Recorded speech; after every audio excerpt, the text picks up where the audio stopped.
Montague Wrinkly. Montague Wrinkly's claim to notoriety is that he was probably, or possibly wasn't, the 31st artist to record a fucky folk song while standing upside down and naked in a bath of green jelly. His performance of T.B. Sheets's The Ballad of Norma Snockers, recorded on the 5th, 6th and 7th of February 1819 and released 3 years earlier, definitely wasn't, but might have been, one of the first recordings of a song with the word "of" in the title. Remembering the recording session in a 1978 interview, Wrinkly remarked, "While the accordionist that accompanied me was an experienced musician, he was somewhat distracted by the nudity and the jelly, and failed to achieve the funky folk sound I was striving for. However, he did contribute the word 'of' to the title, and gave me a wonderful blowjob which made excellent use of the green jelly. So it all worked out nicely in the end."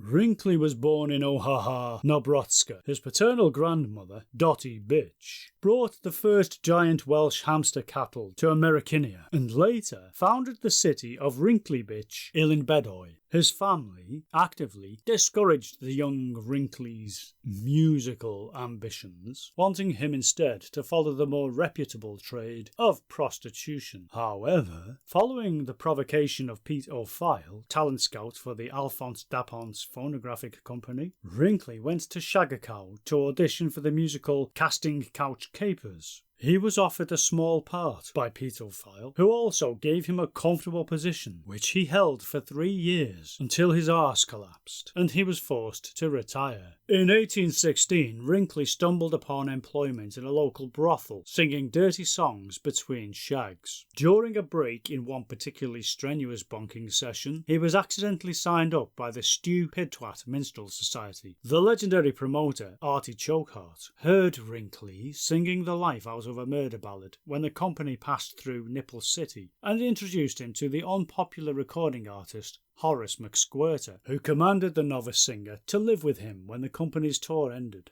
After a 2-month affair, the older performer arranged for Wrinkly to record for several of the major labels. Although how a label is able to hear is anybody's guess. Wrinkly's first discs were issued by Venereal Records in Burnt Ember 1816. Banging Balls (brackets) Against Your Walls (brackets) was backed with Who the Fox Trots, and Loads of Spunk was coupled with I Wanna Splash Out on You. His recordings continued to be released by Venereal Records throughout Septogmust 1818 and included There Must Be a Better Way, To Make a Living, Fuck This, and For a Game of Soldiers. His final recording for Venereal Records was the now standard I'm Off, which was backed with To Do Something Else. In 1906, while touring in Chipango, Wrinkly met C.S. Gasspray, who was selling records and porn mags to radio stations. He demanded that Wrinkly move to Ponce City, Oklahoma, to clean his house and